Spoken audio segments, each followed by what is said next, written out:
G'day folks, Stefan Angelini from Investor Types here.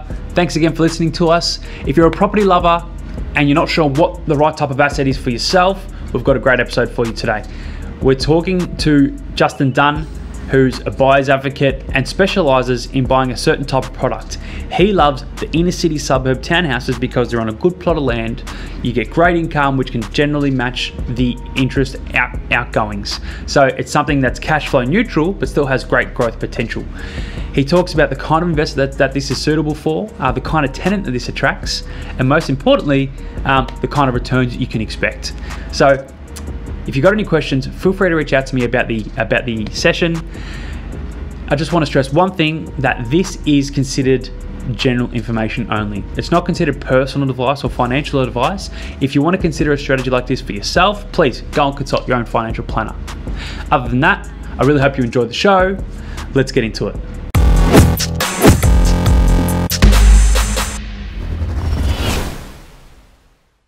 Hey there, welcome to another episode of the Investor Types podcast. What we're talking about today is we're talking about investing into property. And if you're a property lover, you might know that your typical property that people buy, it's a house. They might think of buying a house, but they don't think about the holding costs, especially when you're talking about inner city, close to the inner city of Melbourne and Sydney and things like that. Mm-hmm. Who I'm with today is Justin from IPB Property Brokers. So Justin Dunne has found what he thinks is the perfect little bit of stock. What we see is inner city, suburb, townhouses and units, things that focus on generating a bit more of a capital growth. So for those people that love a property investment, that want the growth, but also want the income that comes along with it. One thing a lot of people don't know about Justin is he's probably the best looking buyer's advocate out there. Oh, for sure. Yeah, 100%. One of the only ones I know that used to be a stripper. So it takes a lot of work to keep up the brains, to make sure you find the best property, but also just keep up the rig. Oh, but you don't strip anymore. Healthy mind, healthy body. You don't strip anymore? No, mate, no. That's a long time ago, back in the day. Whatever you got to do for a little bit of cash. Yeah, exactly right. So tell me a bit about these properties that you look for. Okay. And who the kind of investor that you think these are best suited towards. Sure. Okay. A lot of people, when they start out buying property, they want to start small, and we always advise people sometimes going to the next level is going to provide a better financial outcome for them long term. So we like to meet investors who own a property, own their home. You know, they've got good incomes, they've got solid equity in their property that they can borrow against. So they might speak to a mortgage broker who says you can spend up to $1 million, and we usually say to them, look, we like to advise people to spend between $700,000 and $900,000 on a good investment property. Yeah. And for us, a good investment property is something on the inner north side of Melbourne. Is a 3-bedroom, 2-bathroom townhouse with off-street parking, a courtyard that you're going to probably pick up between $800,000 and $900,000 for something like that, depending which area you're in. And it's probably going to rent for about $750 a week. So the thing that we're aiming for when we're buying these properties is capital growth, an increasing rental return and a minimal hold cost to the landlord each week. Obviously we want capital growth, we want to grow your wealth, we want the increasing rental return so that over time the liability for the landlord between the mortgage and rent each week is diminishing. Yep. And then over, I lost my train of thought. And you want to make sure that it's growing over time? So and the whole cost from the outset is minimal. Yep. So we can buy properties at the moment that are costing as little as $50 a week in high growth areas of Melbourne. And that's where everyone makes their money. Everyone makes their money because they hold on to a property for the long term. And it grows by the 5 to 7% per year. Yep. That just grows on itself. But what people lose out is they forget how much it actually costs to run a property. Yep. And if you've got an investment, people normally think that I've got the interest costs of my mortgage, and then I've got the rent that's coming in, they're going to be equal each other. Yep. But they forget about land tax, they forget about maybe even body corporate that might come into it. Yep. All the extra holding costs and maintenance on a property. Yep. So when you look at these ones, what's the difference between buying new, buying old?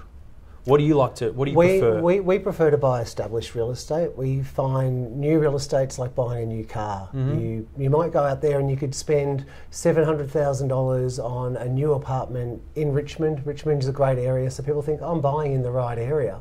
So I'll just get an apartment, and that's going to serve me well in the long term. And there's three things. There's right property, right area, and there's right price. Yep. So that one you might find you're in the right area, but you haven't quite got the right property, and you're not paying the right price because you're paying market price plus the developer's profit, which is the new car premium.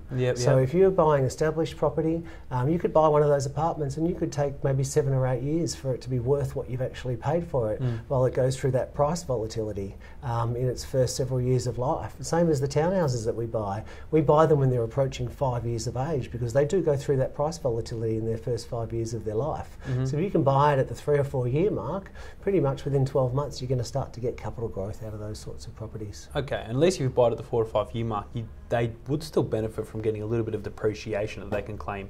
So if they are on higher incomes, and they can, typically they might be if they're able to buy something. That building cost is always going to be there. Yeah, that's right. So your fixtures and fittings inside, you're not going to be able to depreciate as the second owner, or if the first person's lived there, has been an owner occupier, the next person's investor. I'm not sure if it's still available to them.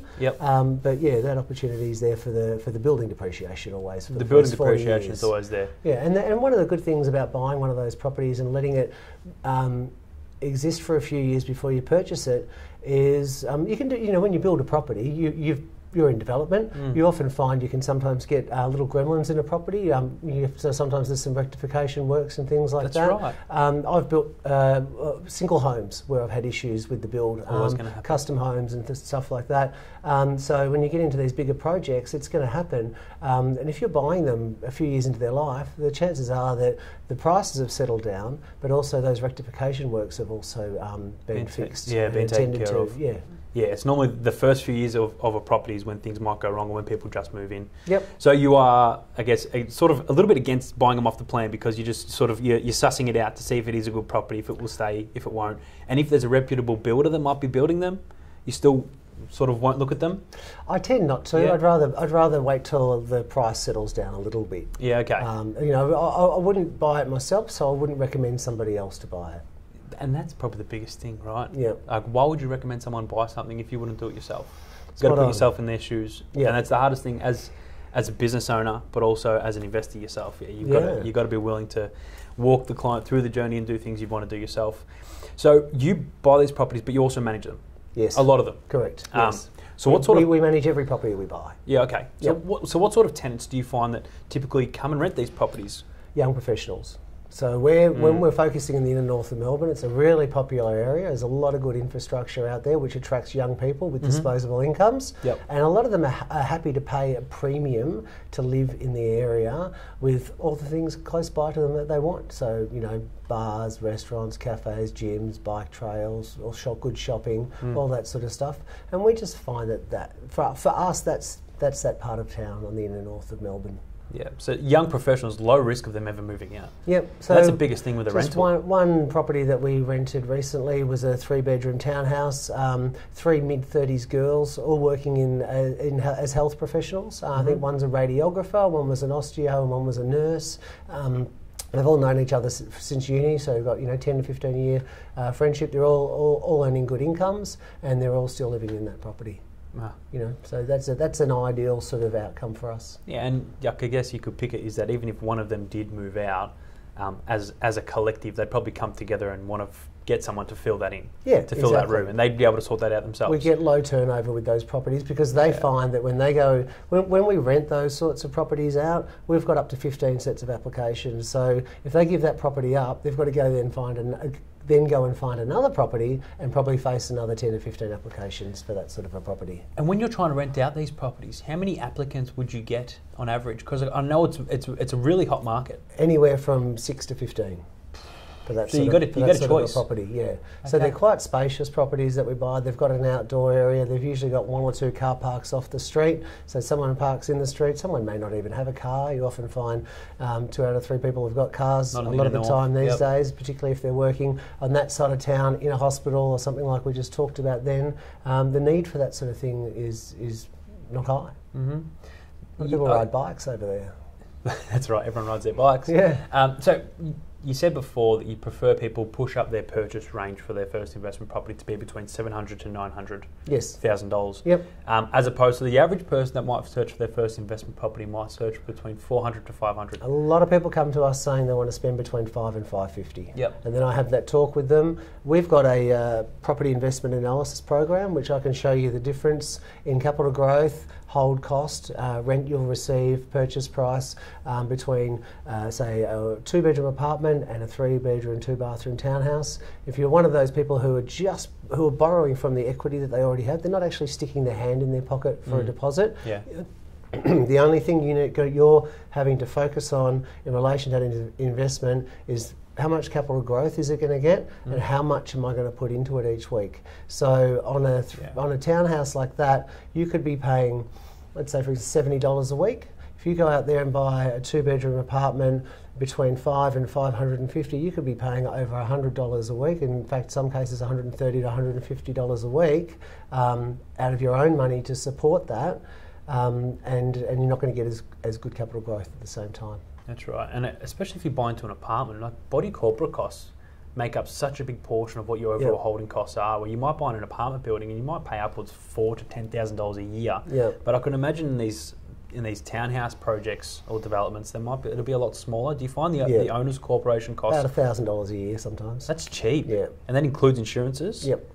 That includes insurances for the building. Yeah, and well, on some of the townhouses that we buy, and there's quite a few developments in North Melbourne, in Brunswick and places like that, where they're quite big clusters. They might have 40 or 50 townhouses in them, and they're actual individual streets. There's no owner's corporation costs. Their own home. Yeah, they're buying their own. They're just classified as a townhome. Title, not a strata. Yeah, I love those. Yeah, so it's like a little muse-style village. Yeah, yeah. If I could do one of them in the future, one day, we've all got to have goals and aspirations to build. To do one of them projects. Yeah. Have 50 townhouses in an ideal location where people actually want to come in and go, I want one of these because these are beautiful and this will form. It'll become a nice little village. There's several of them around. There's Fabric, which is an old laundrette site in Brunswick. There's the Brickworks development in Dawson Street, which was the old Hoffman's Brickworks. There's the Willow Cooler Esky site in North Melbourne there, which is just near the hospital. In that little precinct there. So there's a lot of that sort of stuff around. So you've been in the game for a long time. I've been an advocate for 16 years and I was in real estate sales for 12 years before that. Okay, so you've seen a bit. So tell me about these kinds of properties that you buy. What are some of the horror stories that you've seen or horror stories that's happened to you when buying these kinds of properties? And if none here, any kind of property? Okay, so I haven't heard horror stories from buying townhouses and good product that we recommend. I've heard horror stories from people buying apartments where there's been lots of issues, where they've owned it and then the property, a similar property in the same building sells for $100,000 to $150,000 less in a couple of years of their ownership. Some of the biggest horror stories I've heard are people buying student accommodation at inflated prices from high pressure salespeople, where they've got a very small purchase price, maybe $280,000 or something like this. This is several years ago, and before long the property is worth $110,000, $130,000. They still haven't grown well, those sorts of things. Anything that's too small, it's got too many in the block and things like that, you just want to avoid those sorts of things. But yeah, look, I haven't had issues of people with buying houses. Haven't heard issues with people buying townhouses. It's mainly some of the stratas that the pitfalls come along with a lot of the time. So you've bigger multi-storey buildings.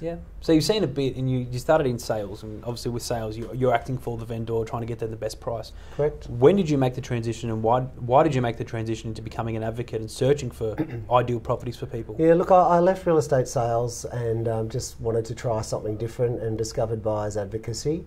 I had a small stint in that before actually something disrupted that, which was a court case for defamation. So I went back to real estate sales after that because I was quite angry with an auctioneer who was doing the wrong thing at the time and just doing the whole dummy bidding, which was quite kosher back then. And so I went back to real estate sales, spent 4 years doing that, and just got depressed and hated it. And then when one day I woke up and thought buyers advocacy is what I want to do, what I really like. It's a good way of, I think a lot of people are lambs to the slaughter out there when they come to dealing with a highly skilled professional real estate agent. I wouldn't say professional, that's probably the wrong word. A highly skilled agent. They're great. And look, the thing is that you learn from doing real estate sales is there's no new tricks in real estate. Everything's the same, but unfortunately most people aren't aware of what they are. Especially if you're getting into buying your first investment property. Yeah, we can help people negotiate because we've been in that seat before for 12 years, got lots of experience. As I say, there's no new tricks. I've seen and heard them all before. And we've got relationships with real estate agents. So a lot of the time they'll extend you what I call professional courtesy when it comes to a sale and a negotiation, helping you, getting you and your client into the box seat, because the chances are that there's 100 times more likely they're going to deal with us again than they are the man off the street. Yeah, that's right. So they've got to be good to you. Yeah. So given all these lessons you've learned, what would you give out as advice or some of the key lessons for things for people to look out for when they're going to buy their investment property? Research. Do research. I mean, first of all, you've got to do your research on the product that you're buying. So if you are buying into an apartment building, research pros and cons of buying new property versus buying established property. I mean, Google's an amazing tool it's at your fingertips. It's right there. There's so many different magazines you can look up, and there's analysis on everything. Sometimes it can be confusing listening to so many opinions and things, but you do get the general feel of what's good to get into and what's not good to get into from doing that small amount of research. My suggestion to people is do your research in relation to pros and cons of what you're looking at purchasing. Go out there, do a lot of research on price. Don't feel pressured into making a decision quickly and paying too high a price for something if you're not comfortable with it. We always find that with our clients that because we're searching so much, and when you are searching, you've got to really hammer it. You've got to treat searching for property to buy like a full-time job. If you want to be successful at it, if you don't want to let those bargains, those really good value properties slip through the cracks, you've got to be hammering it full-time like a full-time job. And that's where people they're not successful, or it takes them 12 months to be successful, and in a rising market that can cost you a lot of money, is because they're not out there. They take a weekend off, they take a few weeks off, we'll give it a rest this week, we're sick and tired of it, or we're going out Saturday night or Friday night, we've got a hangover Saturday, we didn't make it out to those 3 properties and we should have gone to that auction, we looked up the results on the Monday and we felt, and it went for below what we were prepared to pay for it, all those sorts of things. The emotions of not being able to find a property. If you're going searching for 10, 12 weeks and you're dedicated. Best advice I can give you is get yourself a buyer's advocate. Whether it's me or somebody else. Speak to buyers advocates. Some buyer's advocates are great, some aren't so great. Some will buy you a property at all costs, which may not be the right thing for you to do. You really want to make sure that you've got somebody who, and word of mouth's a really good way of finding that sort of person, somebody who had a good experience in the past, and just making sure that they can validate what they're recommending you to buy and why. If they are recommending you to buy a brand new property, why are they doing that? What's the reason? You've got to make sure that the person who's representing you, you're the one who's paying them, and that's the key to it. If you're not the one who's paying them, if you've got somebody who's an investment advisor posing as a buyer's advocate, but they're working for a developer selling stock and trying to tell you how great this stuff is, they're not going to be looking after your best interests. No, that's right. And I think a lot of people forget about how big of a capital injection or of a commitment it is buying a property. Like we've got this thing that property just keeps going up over time, but don't forget you're getting into bed with the bank for a big debt. And if you don't buy the property for the right amount, you're holding onto this stock and you're not going to make any money for 10 years. Well, what's the point? What's the point in owning it if it doesn't achieve you good, strong, consistent capital growth from the outset? A lot of people advise buying the newer stuff and they say, as soon as you hear somebody saying, but think long term. That's great, but that usually means you're not going to make money for that first 5 or 8 years like I told you about. You want to buy a property and you want to be able to look at it in 12 months, do some research, like what we do with our clients. We jump on the sales database 6 months, 12 months, every 6 months after we've purchased it for them, and we send them sales data of competing properties that have sold that are similar to theirs, that have got higher prices, so they can say, this is the growth that you've made, this is what the investment in our services has gained you by making that good decision. And that's what you don't see a lot in the market. So we do that on a daily basis. When someone gets an inheritance or they've got a payout, they've saved a lot of money, and they go, look, I've got a lot of money. I've got $800,000, $1 million I want to invest. I don't know where to invest it. They come to someone like me, and we might allocate them between shares and properties and things like that. But for some reason, when they go to wanting to buy a property, they want to do it all themselves. It's such a big capital investment. No one ever tells you about the performance, which is we've got access to it on a daily basis. But the daily reporting on a property is not always there. How do you get access to that information? The sales data? Yeah. From an industry database. So the REIV, there's two main database sources. There's the REIV, Yep. and then there's RP data. So that's owned by realestate.com. Yep. We've always been with the REIV, Property Data Online System. We changed a couple of years ago to RP data, and we found it wasn't as good. It's great for salespeople who want to do a CMA to go into a listing presentation, but just to pull out individual sales of directly comparable properties. So when you it's like doing an online generated thing through the ANZ or something like that. You can type in, I want 3-bedroom houses in this suburb, and I'll give you renovated versus unrenovated, and so on. It's so general that the computer doesn't know which property you're talking about. They can't register that. So you need somebody's brain and a person to inspect the property to work out what you're comparing against. And they're going to give you a range. And you look on realestate.com at the moment, and you'll see the range for this property is between 700 and 950,000. Now that's pretty general. How do you nail that down? Do you pick the middle mark? Probably not the best way to go. Yep. So what we do is we go into the database, and I'm sort of digressing here, but the database that we use now, the REIV database, we'll go into that and we'll just pick out directly comparable sales, and then print those out and then sit down in front of the client and run through them. These are the properties that have sold that are similar to yours in the last 3 months. If it's a rising market, we then have to say to the client, look, you've also got to plan for the fact that the market's risen a bit since then as well. So you've got to add maybe 3 to 5% to the price to be able to get to be competitive in the current market. So we use the REIV. We tried RP data, and as I say, it's good for real estate salespeople. Not as good for us if we're trying to identify specifically relatable properties to compare against. What I call is the recent local comparable sales data. Yeah, love it. So what I love about talking to you and figuring out how you find certain properties, because what you're looking for, they're not always on the market. The kind of property you want isn't always there. What are some of your tips on how you find the ideal property? Once you've done your research, you've identified where you want to buy, what you want to buy, and what the ideal, I guess, property is to purchase. You've identified your specific niche. How do you go about finding it? Okay, there's 3 ways that we find property. The same way everybody does. We use the internet, realestate.com and domain. You don't need any other websites apart from that. Real Estate View is just really an industry tracker site that's owned by the REIV. So we register on there with the property alerts for the client-specific criteria, wait for things to pop up on the internet, so we search through those.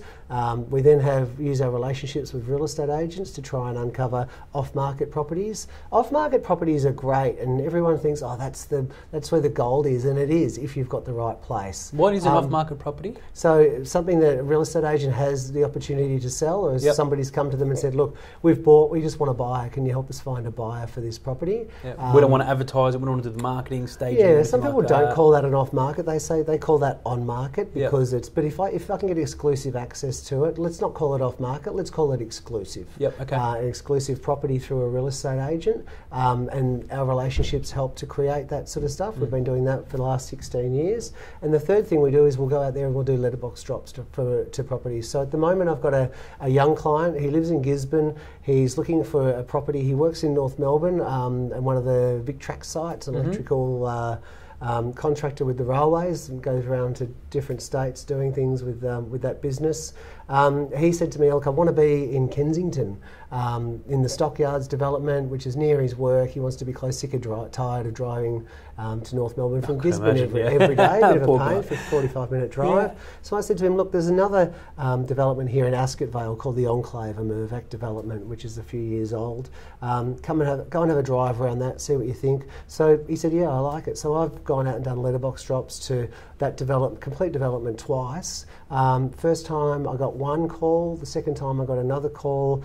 So I've taken him to the first one, liked it, but the owner wanted probably $150,000 to $200,000 more than what it's worth, so we said no thank you. One we went to the other day, the owner's more realistic with price, he's probably only 50 over, so that's going to be one we can negotiate on. He said yes to that, we like it, but then a real estate agent has also given me an off-market up around the corner, which we're going to next Thursday. So in that block we've got 3 opportunities, all of them are off-market, 2 I've found through a letterbox drop, and 1 through a real estate agent. So they're this is the utopia situation that we like to create. Yeah. It's a competitive market out there at auctions, so if we can avoid finding properties that are, generated competition by the real estate agent and the internet, then that's a great situation for our client. Opportunities you don't get just by going on realestate.com. Yeah, it usually means if a person's willing to do that through a real estate agent, they're a motivated seller for a reason, and there's a good opportunity to negotiate a good result. Yeah, 100%. So we've got some real gems. So before people get into purchasing a property,